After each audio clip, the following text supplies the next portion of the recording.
عیسیٰ ابن مریم جو ہیں جی اس پلانٹ ارتھ پہ ٹاپ کی جو ڈومیننٹ پرسنالٹیز ہیں نا جی ان میں سے ایک ہیں، اس میں کوئی شک نہیں ہے۔ اتنی غیر معمولی پرسنالٹی ہے کہ اللہ تعالیٰ نے جس طرح کے معجزات عیسیٰ ابن مریم کو دیے کسی اور پیغمبر کو نہیں دیے، انکلوڈنگ اور پروفٹ صلی اللہ علیہ وآلہ وسلم۔ آپ صلی اللہ علیہ وآلہ وسلم کی جو اوورال فضیلت تمام انبیاء کے اوپر وہ اسٹیبلش ہے، لیکن چند ایک خوبیاں ایسی ہیں جو اللہ تعالیٰ نے مختلف پیغمبروں میں بانٹ دی ہیں۔ مثلا موسیٰ علیہ السلام کو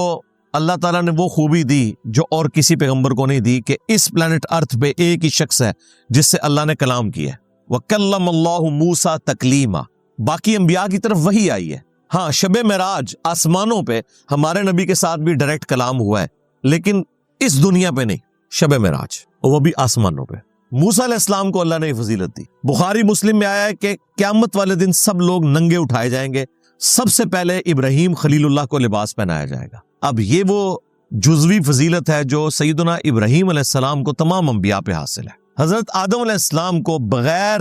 ماں اور بغیر باپ کے اللہ تعالیٰ نے پیدا کیا، یہ فضیلت کسی پیغمبر کو بھی حاصل نہیں ہے۔ ہمارے نبی علیہ السلام کو صحیح مسلم میں آیا کہ اللہ تبارک و تعالیٰ نے جب شب معراج کے موقع پر انبیاء کرام کو جمع فرمایا یروشلم ایلیا میں بیت المقدس کے اندر، تو وہاں پر آپ نے امامت فرمائی انبیاء کرام علیہ السلام کی۔ یہ ایک اناؤنسمنٹ تھی اوورال فضیلت کی جو قرآن میں آیت تلک الرسل فضلنا بعضهم علی بعض، یہ اللہ کے رسول ہیں، بعض کو بعض پہ اللہ نے فضیلت دی ہے۔ یہ تفضیل بین الرسل یا عربی میں تفضیل بین الرسل، یہ عقیدہ عین ایمان ہے، اس میں کوئی کسی کو شک نہیں ہونا چاہیے۔ لیکن تفریق بین الرسل یہ کفر ہے جو قرآن میں ہے لا نفرق بین احد منہم، ہم ان میں ایمان لانے میں کسی میں فرق نہیں کریں گے۔ ہمارے لیے عیسیٰ ابن مریم کو پیغمبر ماننا بھی اتنا ہی ضروری ہے جتنا کہ محمد رسول اللہ کو صلی اللہ علیہ وآلہ وسلم۔ وہ سورۃ النساء میں آیا کہ اگر کوئی شخص سٹارٹ میں ہی پارہ نمبر 6 کے سٹارٹ میں سورۃ النساء میں کہ اللہ اور رسول میں بھی ایمان لانے میں فرق کرے یا رسولوں میں ایمان لانے میں فرق کر دے، وہ پکا کافر ہے کہ ہم بعض پیغمبروں کو مانیں گے بعض کو نہیں مانیں گے، یا اللہ کو مانیں گے پیغمبروں کو نہیں مانیں گے، یا اپنے مرضی کے پیغمبروں کو مانیں گے باقیوں کو نہیں مانیں گے۔ جس طرح یہودیوں نے دیکھیں جیسس کرائسٹ کا انکار کر دیا اور کافر ہو گئے، حالانکہ پروفیسیز موجود تھی ان کی کتابوں میں کہ ایک مسایہ آئیں گے، وہ مسایہ آئے، وہ ان کی حرام خوریوں کے اوپر مولویوں کو پادریوں کو بتاتے رہے، یروشلم میں لیکچرز دیتے رہے، لیکن وہی بات ہے کہ بھئی 80-90 سال کے جو بڈھے ہیں ان کے سامنے اگر ایک 25 سال کا کالی داڑھی والا نوجوان کھڑے ہو کے یہ کہے کہ حرام خوریاں چھوڑ دو، وہ تو کہتے تھے ہم تو بنی اسرائیل میں سے کسٹوڈین ہے، اس گدی کے اوپر بیٹھے ہوئے ہیں، ہیکل سلیمانی کے وارث ہم ہیں، اور ان کو حضرت عیسیٰ ابن مریم کے واز کیسے ہضم ہوں گے جبکہ وہ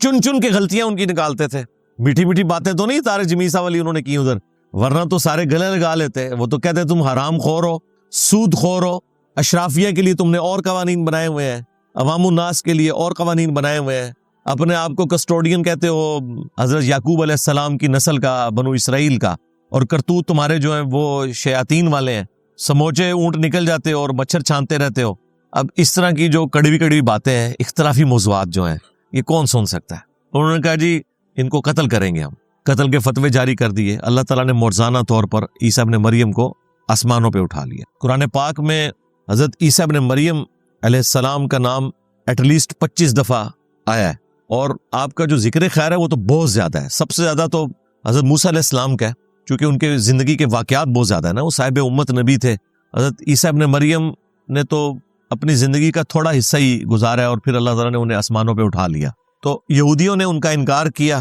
گمراہ ہو گئے، عیسائیوں نے ان کی شان میں غلو کیا، گمراہ ہو گئے۔ مسلمان جو ہے حضرت عیسیٰ ابن مریم کے بارے میں وہی عقیدہ رکھتے ہیں جو ایک عقیدہ اللہ تعالیٰ کو توحید کے اعتبار سے مطلوب ہے۔ اسی لیے دیکھیں کہ چونکہ سب سے بڑا ایک ریلیجن پلانٹ ارتھ پہ اس وقت کرسچینٹی تھا جب نبی الاسلام تشریف لے کے آئے، آج بھی ہے لیکن وہ نام نہاد ہی رہ گیا، اس وقت تو واقعی وہ پریکٹسنگ تھے، اور پھر نبی الاسلام کے بعد بھی کئی سو سال تک مسلمانوں کی جنگیں ان سے ہوتی رہی ہیں، پھر صلیبی جنگوں کا سلسلہ شروع ہوا، وہ بنیادی یعنی مذہب تھی۔ آج تو اس طرح یہ لوگ مذہبی نہیں رہے، سیکولر ہو چکے ہیں، اور اکثر یہ تو ایتھیسٹ ہو چکے ہیں، لیکن اس وقت تو یہ بہت مذہبی لوگ تھے، اس لیے قرآن پاک میں نبی الاسلام کو باقاعدہ ایجوکیٹ کیا گیا۔ سورہ آل عمران کا جو سٹارٹ ہے آلموسٹ 70-80 آیات جو ہیں وہ نبی الاسلام کو نجران کے جو پادری تھے ان کے آنے سے پہلے ایجوکیٹ کیا گیا، کیونکہ انہیں تو سمجھ آ گئی تھی کہ یہ کوئی دعوت کھڑی ہوئی ہے، تو وہ وفد پورا لے کے آئے تھے یہ کنفرم کرنے کے لیے کہ یہ واقعی اللہ کے پیغمبر ہیں یا نہیں ہے۔ تو آپ دیکھ لیں نبی الاسلام نے سارے دلائل رکھے، اس کے باوجود وہ جب بات نہیں ماننی کسی نے تو ٹامک ٹوئیاں کرنی شروع کر دی۔ آج بھی آپ دیکھ لیں مولویوں کے سامنے آپ آیات رکھیں، حدیث رکھیں، کوئی نہیں بات مانتے۔ یہ ایٹیچیوڈ وہی ہے جو علماء یہود کا، علماء نصارہ کا تھا۔ چونکہ نبی الاسلام کو تو اللہ نے منوانا تھا، تو پھر سورہ آل عمران میں 61 نمبر آیت نازل ہوئی کہ اے نبی اب آخری حال یہ ہے کہ ان کے ساتھ مباہلہ کیا جائے گا، اور یہ نبی نہیں کرنا ہوتا ہے، ظاہر نبی کو تو اللہ نے منوانا ہے نا دنیا پہ۔ میرا اور آپ کا کام نہیں ہے کہ ہم جا کے موبائلیں کریں، یہاں پہ لوگ موبائلوں کا ایک دوسرے کو چیلنج کرتے رہتے ہیں۔ بھائی ہم نے تو گیون سرکمسٹانسز میں جو پیغمبر کی بات ہے وہ سامنے رکھنی ہے۔ کسی کو موبائلیں کرنے کا شوق ہے، جا کے ہندوؤں سے موبائلیں کرو، کرسچن سے کرو، ان سے تو کوئی نہیں کرتا۔ مسلمان ایک دوسرے کو چیلنج دے رہے ہوتے ہیں کہ جی میرے ساتھ موبائلہ کرو، اندازہ کرو۔ تو یہ اسپیسیفکلی نبی کا ایک خاصہ ہے، اور وہ اللہ تبارک و تعالیٰ نے ایسا روب ڈالا جب سورہ آل عمران کی آیت نمبر 61 نازل ہوئی کہ اے نبی ان سے فرماؤ کہ اپنے بیٹوں کو تم لے آؤ، ہم بھی اپنے بیٹوں کو لے آتے ہیں، تم بھی اپنی عورتوں کو لے آؤ، ہم بھی اپنی عورتوں کو لے آتے ہیں، تم خود آ جاؤ، ہم بھی خود آتے ہیں، اور پھر کھلے میدان میں اللہ کے حضور گڑگڑاتے ہیں کہ جو جھوٹا ہے اس پہ اللہ کی لعنت ہو۔ تو نبی الاسلام صحیح مسلم میں پھر اس کی تفصیل ہے، قرآن میں تو اتنا ہی موجود ہے، مسلم شریف میں آیا کہ نبی الاسلام پھر سیدنا علی، حسن، حسین اور سیدہ فاطمہ کو اپنے ساتھ لے کر علیہم السلام اجمعین مباہلے کے لیے گئے۔ حالانکہ نبی الاسلام کی اس وقت کم از کم 9 بیویاں تو تھیں، آپ کسی کو نہیں ساتھ لے گئے، اس میں تھا عورتوں کو لے آؤ۔ تو عورتوں میں تو سب سے پہلے نبی الاسلام کی بیویوں کو جانا چاہیے تھا، کوئی بھی نہیں گئی، نبی الاسلام نہیں لے کے گئے، چونکہ یہ اسپیسیفکلی پروٹوکول ان اہل البیت کے لیے تھا جن کو نبی الاسلام نے اسپیشل پروٹوکول دیا، اللہ تعالیٰ نے ان کے ذریعے حضور کی نسل چلانی تھی۔ اور کھلے میدان میں جب پہنچے تو وہ موبائلے سے بھاگ گئے، انہیں سمجھ آ گئی کہ ہم موبائلہ کریں گے تو تباہی ہوگی، جس طرح کیسے روم کو بھی سمجھ آ گئی تھی کہ یہ اللہ کے پیغمبر ہیں۔ وہ اپنی دنیاوی منفعت کی خاطر قبول نہیں کر سکا دعوت، ادروائز سمجھ تو اسے بھی آ گئی تھی۔ تو سورہ آل عمران میں اللہ تعالیٰ نے عیسیٰ ابن مریم کا تفصیلی ذکر کیا، سورۃ المائدہ میں کافی تفصیل کے ساتھ ان کے جو غلط عقائد ہیں انہیں اسپیسیفکلی ہائی لائٹ کیا گیا۔ اور سورۃ المائدہ آلموسٹ آپ سمجھ لیں وہ آخری سورت ہے جو اہل کتاب کے ساتھ ڈیل کرتی ہے، یہ فائنل ورڈکٹ تھا، اس لیے آپ اس میں جو الفاظ ہیں نا وہ تو پورا 1 گھنٹہ اور لگ جائے گا اگر میں کراس ریفرنسز دینے شروع کروں۔ جس طریقے سے اللہ تعالیٰ نے جیوز کو اور اسپیسیفکلی کرسچنز کو خطاب کیا ہے کہ رسولوں کے سلسلے کے بعد، یعنی ایک رک جانے کے بعد، ایک فطرت کے پیریڈ کے بعد جو یہ نبی الاسلام تشریف لے آئے ہیں، قد جاءکم من اللہ نور و کتاب مبین، بے شک تمہارے پاس اللہ تعالیٰ کی طرف سے ایک نور اور کتاب مبین آ گئی ہے۔ اور پھر ان کے عقائد کا رد جس طرح کیا، لقد کفر الذین قالوا ان اللہ هو المسیح ابن مریم، وہ کھلا کفر کر رہے ہیں جو کہہ رہے ہیں کہ اللہ ہی عیسیٰ ابن مریم ہے اور عیسیٰ ابن مریم ہی اللہ ہے، اور تم اللہ کا کیا بگاڑ لوگے اگر اللہ ارادہ کرے عیسیٰ کو، ان کی ماں کو اور جتنے زمین میں آباد ہیں انہیں ہلاک کر دے۔ اور پھر آگے چل کے سورۃ المائدہ ہی میں اللہ تعالیٰ نے فرمایا کہ لقد کفر الذین قالوا ان اللہ هو المسیح ابن مریم، وہ لوگ کھلا کفر کر رہے ہیں جو کہہ رہے ہیں کہ اللہ ہی عیسیٰ ابن مریم ہے۔ وقال المسیح، جبکہ مسیح تو خود کہا کرتے تھے یا بنی اسرائیل، اے اولاد یعقوب، اعبدوا اللہ ربی و ربکم، عبادت کرو اس رب کی جو میرا بھی رب ہے اور تمہارا بھی رب ہے۔ انہ من یشرک باللہ فقد حرم اللہ علیہ الجنہ ومأواہ النار وما للظالمین من انصار، بے شک جو کوئی اللہ کے ساتھ شرک کرے گا اللہ تعالیٰ نے ایسے شخص پہ جنت حرام کر دی ہے، اس کا ٹھکانہ دوزخ کی آگ ہے، وہاں اس کا کوئی مددگار نہیں ہوگا۔ پھر سورۃ المائدہ ہی میں آگے چل کے اللہ تعالیٰ نے فرمایا کہ عیسیٰ اور ان کی ماں دونوں کھانا کھانے کے محتاج تھے۔ ایسوں کو اپنا مشکل کشا مانے ہوئے ہو تم، جو نہ تمہارے نقصان کے مالک ہیں نہ نفع کے۔ اسی پہ میں نے تو بولا تھا نا کہ عیسیٰ ابن مریم کا اگر یہ سٹیٹس ہے اور ان کی والدہ جو اولیاء کی سردار ہیں سیدہ مریم سلام اللہ علیہا، اگر ان کا یہ سٹیٹس ہے تو تواڈے بابے تے شاہی کوئی نہیں۔ اور پھر آگے چل کے جو فائنل کنکلوژن پھر سورۃ المائدہ کی ہوتی ہے نا، وہ قیامت کے دن کا منظر ہے جس میں اللہ تعالیٰ عیسیٰ ابن مریم کو کھڑا کریں گے اور پوچھیں گے کہ کیا تو نے لوگوں سے کہا تھا کہ تجھے اور تیری ماں کو اللہ کے سوا معبود چن لیا جائے؟ وہ کہیں گے اللہ مجھے کب شایا تھا کہ میں وہ بات کروں جس کا میں اہل نہیں ہوں، میں نے تو ان سے وہی کہا تھا جو تو نے مجھے وہی کیا تھا کہ عبادت کرو اللہ کی جو تمہارا بھی رب ہے اور میرا بھی رب ہے، اور بالفرض اگر میں نے کوئی ایسی بات کی تھی تو اے اللہ وہ تو جانتا ہے، جو تیرے جی میں ہے وہ میں نہیں جانتا، جو میرے جی میں ہے وہ تو جانتا ہے، یعنی اگر میرے دل میں بھی کہیں کوئی ایسی لالچ تھی تو تیرے علم میں ہے، میں ان پر گواہ تھا جب تک ان میں موجود تھا، جب تو نے مجھے اٹھا لیا تو ہی ان پر گواہ تھا، اب یہ تیرے بندے ہیں، چاہے انہیں بخش دے چاہے ان کے ساتھ عذاب والا معاملہ فرمائے۔ تو اللہ تعالیٰ فرمائے گا آج کا وہ دن ہے جس دن سچوں کو ان کا عقیدہ ہی فائدہ دے گا۔ یعنی عیسیٰ ابن مریم تو اعلان برات کر دیں گے اپنے ماننے والوں سے جو اس حوالے سے ان کے بارے میں غلط عقائد کلیم کیے۔ پھر جو ان کا مرزانہ پیدائش کا ذکر ہے وہ سورہ آل عمران کے اندر ہے اور پھر سورہ مریم میں، بغیر باپ کے پیدا کیا اللہ تعالیٰ نے انہیں، اسی لیے سورۃ النساء میں اللہ تعالیٰ نے فرمایا یہ روح من، اللہ کی طرف سے خاص روح ہے، یعنی اللہ کی روح سے مراد اللہ کی پیدا کردہ مخلوق روح، اللہ تو خود روح سے پاک ہے نا، اللہ کی زندگی کی تو مثال ہی نہیں بیان کی جا سکتی۔ اور پھر سورہ الزخرف میں آیا کہ عیسیٰ ابن مریم قیامت کی خبر ہے، اور سورہ آل عمران میں ذکر آیا کہ اللہ تعالیٰ نے انہیں اوپر اٹھا لیا اور ان کے خلاف مکر کرنے والے لوگوں کو ذلیل و خوار کیا، واللہ خیر الماکرین، اللہ کی خفیہ تدبیر سب سے بہتر تھی۔ اور سورۃ النساء میں تو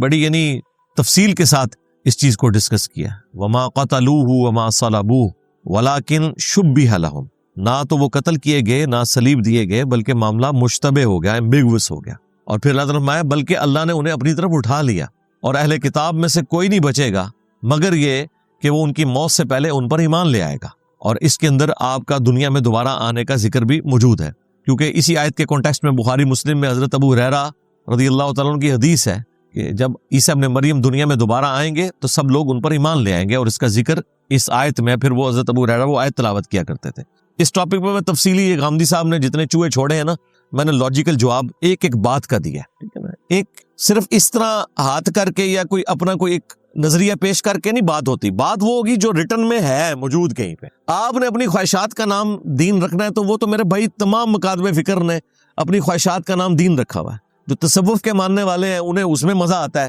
جو بتوں کے پجاری ہیں ان کو اس میں مزہ آتا ہے۔ یہ دین تو ایک علم کی دنیا ہے، علم کی دنیا میں آپ قرآن، سنت، اجماع امت، یہ تین مین دلائل ہیں جس کو لے کے سارے معاملات کو لے کے چلتے ہیں۔ تو میں نے ایک ایک چیز کا جواب دیا ہے اس میں، اور پھر اللہ تعالیٰ نے سورۃ النساء میں جس طریقے سے جھنجھوڑا ہے نا، ان کا وہم نکالا ہے کرسچنز کا کہ عیسیٰ ابن مریم کبھی آر محسوس نہیں کریں گے اس بات سے کہ انہیں کوئی کہے کہ وہ اللہ کے بندے ہیں۔ یعنی پیغمبروں کا یہ فخر ہے کہ وہ اپنے آپ کو اللہ کا بندہ سمجھے۔ یہاں تو عام مولوی نہیں ہے سننے کے لیے تیار، آج تک کسی مولوی کے ساتھ اشتہار پہ لکھا ہوا آپ نے پایا ہے اللہ کا بندہ مولانا فلاں، یہ لکھ کے بھی دیکھ لیں، وہ اتنی دمے سال لگواتے ہیں، شیخ الحدیث، استاذ العلماء، علماء کے بھی استاد، اور علماء کو کیا مدرسوں میں سکھاتے ہیں وہ ویڈیو لیکس میں پتہ چلتا رہتا ہے، یہ ان علماء کے استاد، اللہ ماشاءاللہ اچھے لوگ بھی ہیں۔ اب مجھ سے نہیں آپ نے پوچھنا کون سے ہیں، میں کسی کی کوئی گارنٹی نہیں دیتا۔ تو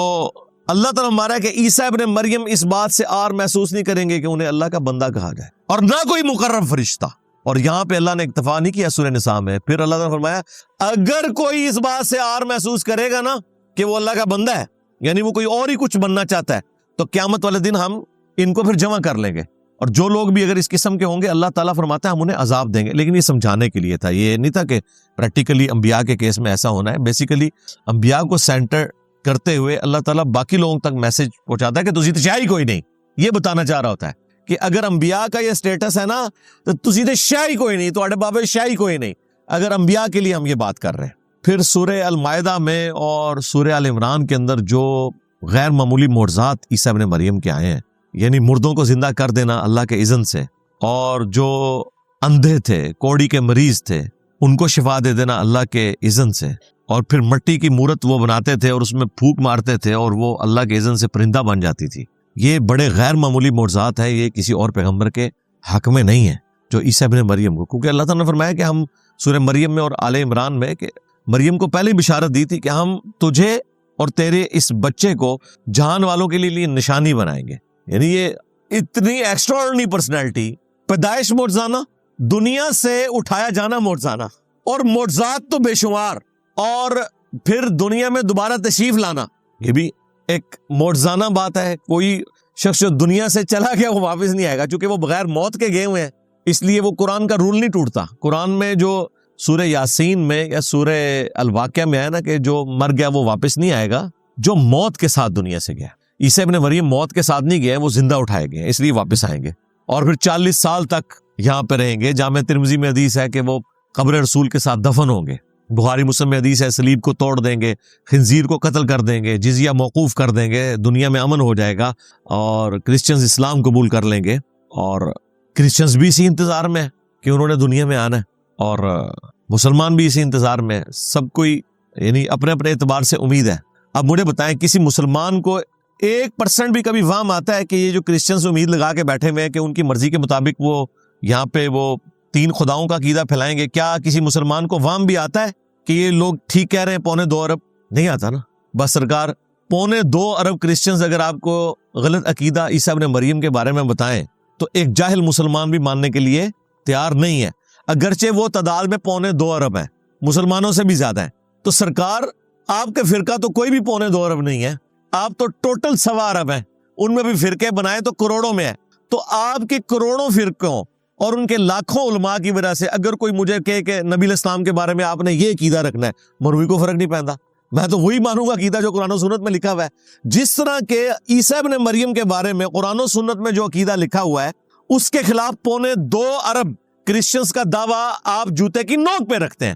آپ کہتے ہیں نہیں یہ قرآن و سنت کے خلاف ہے. قرآن تو واضح ہے, قل هو اللہ احد اللہ الصمد لم یلد ولم یولد ولم یکن لہ کفوا احد. قرآن تو واضح ہے اس عقیدے میں کہ اللہ کا نہ کوئی بیٹا ہے اور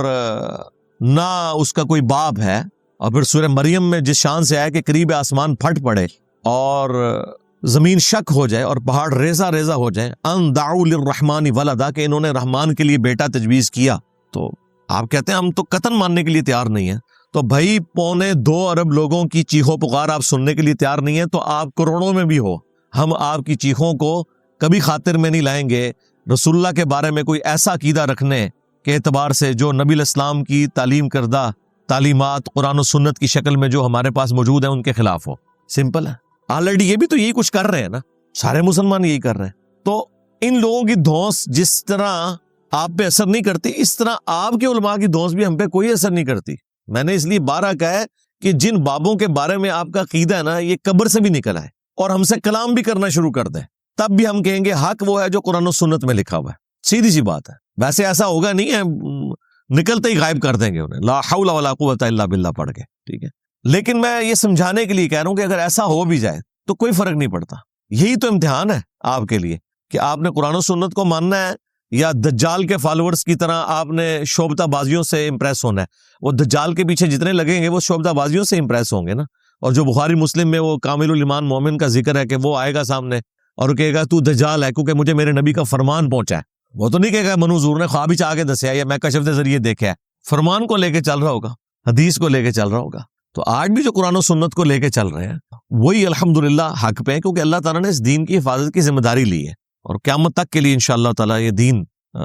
قائم رہے گا اسی طریقے سے اپنی سچائی کے ساتھ. اور بخاری مسلم میں حدیث ہے میری امت کا ایک گروہ قیامت تک حق پہ قائم رہے گا, کوئی نقصان پہنچانے والا انہیں نقصان نہیں پہنچا سکے گا, وہ غالب ہی رہیں گے. غالب سے مراد ہے اپنے دلائل میں, کیونکہ اس حدیث کے اوپر امام بخاری نے باب باندھا ہے کہ اس گروہ سے مراد ہے ہوا اہل العلم, جو اہل علم ہے. علم تو دیکھ لیں ان کی موت ہے, ذرا سی علمی بات کریں, یقین کریں یہ میں کوئی تکبر کے طور پہ بات نہیں کر رہا, میں آپ کو ریئل اپنی کیفیت بتا رہا ہوں. میری کوشش ہوتی ہے کہ میں مخالف علماء کی نا ویڈیوز لگا کے نا سنوں کہ یہ کیا کہتے ہیں. تو جب کبھی بھی میں نے کوئی ویڈیو لگائی ہے نا تو 5 منٹ کے بعد نا میں بند کرنے میں مجبور ہو جاتا ہوں. نہ کوئی آیت پیش کرتے ہیں نہ کوئی حدیث پیش کرتے ہیں, ہمارے نزدیک یہ ہے. اب مجھے بتائیں جب کوئی ایسا بیان کر رہا ہے تو آپ کو کوفتی ہوگی, پھر اینڈ پہ میں اپنی ویڈیو خود ہی لگا کے بیٹھ جاتا ہوں اور پھر میں اسے انجوائے کرتا ہوں. ہم تو صرف عرض کرتے ہیں کہ مرنے سے پہلے اے مسلمان کر لے اس پہ غور, کتابوں کا خدا اور ہے اور ان بابوں کا اور ان کے بابوں کا خدا اور. اگرچہ وہ اسی خدا کو مانتے تھے, وہ تو ہندو بھی اسی خدا کو مانتے ہیں, لیکن ان تعلیمات کے ساتھ مانے جو اس شخص پہ نازل ہوئی ہیں جس کی قبر مدینے میں ہے. صلو علی محمد و آل محمد, اللہم صلی علی محمد و علی آل محمد و اصحاب محمد و ازواج محمد اجمعین الی یوم الدین.